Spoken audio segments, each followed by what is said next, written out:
What's up? My name is Whitney Hansen. I am a financial coach, founder of the Money Nerds podcast and WhitneyHansen.com. And today we're going to be purchasing one share of an ETF. Okay, now I'm going to do a quick screen share and we're going to officially walk you through step by step of what to do while I purchase one share of one of my favorite ETFs. Before we dive in, I just have to say, if you don't know how to set up your brokerage account, go check out this video in the comments box below and it will show you exactly how to set up your own brokerage account so you can start to build your own wealth as an individual. It's really easy. It's like a 5-minute video, so definitely go check it out here. Also, a lot of people ask, why are we doing an ETF, which is called an exchange traded fund, instead of an index fund or a mutual fund?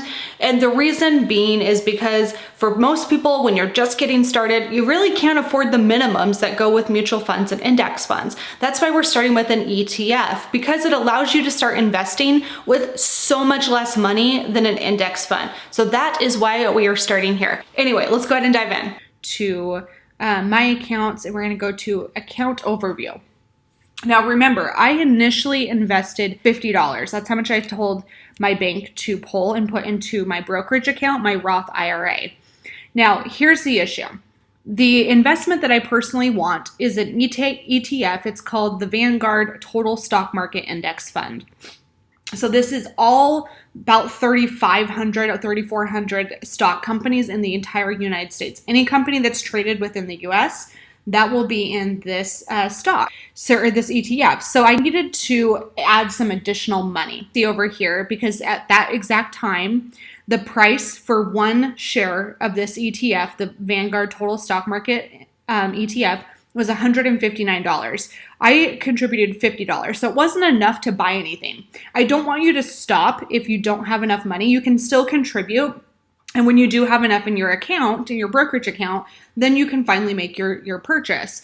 So $159 is what I needed, so I had to add an additional $120 to my account. We're gonna come over here to my accounts, and we're going to click on buy and sell. So this is how you would make your first transaction. Like, this is how you do it.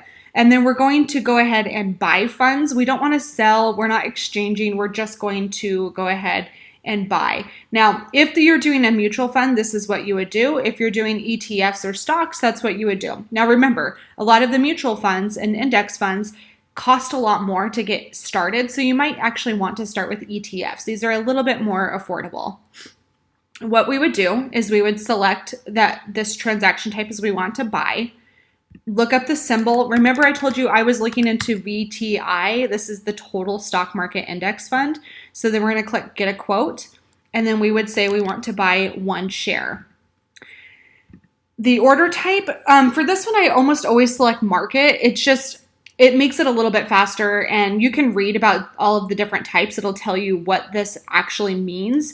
But with the market order, the one that we're selecting, it's buying immediately at the best available price. So that's just kind of what we're looking at. And then we can see that this transaction, it's actually a free commission, but it's $165.76 in order to buy this specific ETF.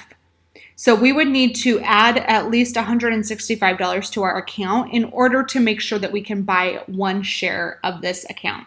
How you can see this is if you go over to this section where it says account information, you can see exactly how much money you have. We only have $10.78 available for use to buy. And so it's not enough money. So I would have to go add enough so that I could buy one share. And then once you do that, you would continue. And then you officially bought your first stock.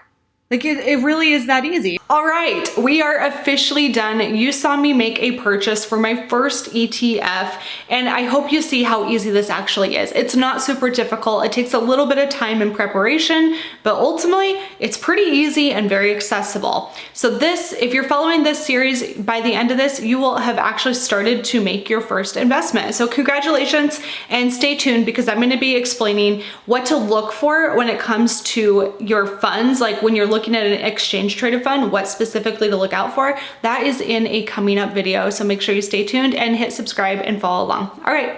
Thanks so much for tuning in. I'll see you guys later. Bye.